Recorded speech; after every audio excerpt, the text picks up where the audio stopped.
আসসালামু আলাইকুম। আজকে আমার মেয়ে মাদিহা ডিম ভাজবে।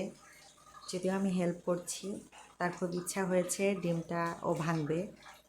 আমি নিজেও খুব ভয়ে ছিলাম। পেঁয়াজটা অবশ্য আমি কেটে দিয়েছি। ডিমটা ভাঙার চেষ্টা করছে। আমি ভয়ে ছিলাম যে ডিমের খোসাটাও এটার ভিতরে পড়ে না যায়, কিন্তু দেখলাম আল্লাহর রহমতে সে ভালোই ডিম ভাঙলো, কোনো খোসা পড়ে নাই ডিমের।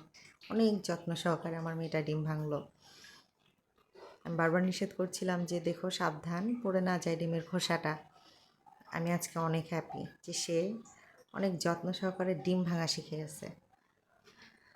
ডিমটা সে মিক্সড করতে চাচ্ছে, যে নিজে নিজে শেখার যে আগ্রহ, এই আগ্রহটাকে আমি খুব প্রাধান্য দিই। তবে দুষ্টামিটা একটু বেশি করে। নর্মাল জিনিস শেখার চেয়ে তার দুষ্টামির প্রতি আগ্রহটা বেশি। আর মাদিহার সবচেয়ে প্রিয় খাবার হচ্ছে ডিম ভাজা।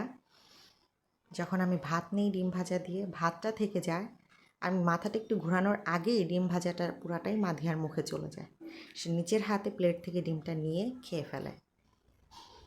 ডিম ভাজাটা তার খুবই পছন্দের একটা খাবার। অবশ্যই এটা আমারও খুব পছন্দের খাবার। আমার ছেলে মেয়ে দুইজনই মাশাল্লাহ ডিম ভাজাটা খুব পছন্দ করে ভাত দিয়ে খেতে। জানি অনেক বাচ্চারা ডিম খেতে পছন্দ করে না, সেক্ষেত্রে আমি খুব লাকি।